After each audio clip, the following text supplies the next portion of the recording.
আসসালামু আলাইকুম দর্শক, আপনাদেরকে একটা ভিন্নধর্মী জিনিসের সাথে পরিচয় করে দিই আজকে।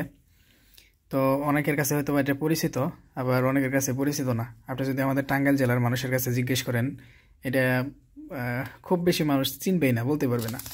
দেখেন, এটা হচ্ছে ডাটার একটা ভ্যারাইটি বা জাত। এটার নাম হচ্ছে কাটুয়া ডাটা।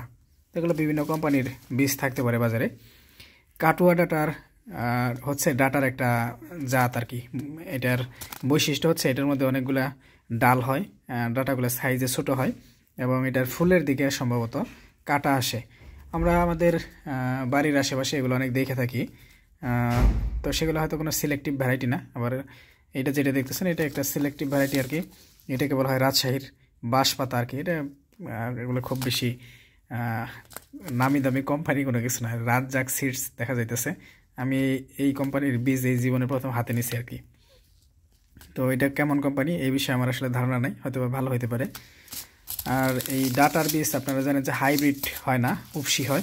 আর এই সমস্ত ডাটার বীজ তো উপসিও বলা চলে না, এগুলো একেবারে সিলেক্টিভ ভ্যারাইটি হইতে পারে, অথবা যেগুলো একটু জনপ্রিয় এই টাইপেরগুলো প্যাকিং করতে পারে। তো যাই হোক, এই বীজ কেমন এটা আমার কথা না। আমার কথা হচ্ছে যে এই ডাটা আমার যতটা মনে হয় যেগুলো খাইতে অনেক সুস্বাদু হবে। এই ডাটা আমি কখনো খাইছি কিনা আমার ধারণা নাই।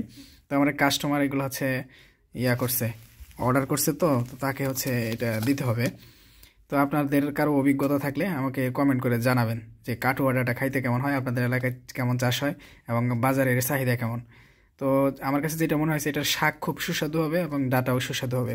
তো এটা নাকি একটু মিষ্টি স্বাদের হয়, সাধারণ ডাটার থেকে একটু বেশি মিষ্টি হয়। আর এগুলা দীর্ঘদিন রাখা যায় জমিতে, খুব সহজে নষ্ট হয় না, স্বাদ নষ্ট হয় না। তো আপনাদের যদি অভিজ্ঞতা থাকে কাটুয়া ডাটা সম্পর্কে, তো কমেন্ট করে জানাবেন। ধন্যবাদ সকলকে, ভালো থাকবেন সবাই। আসসালামু আলাইকুম, আল্লাহ হাফেজ।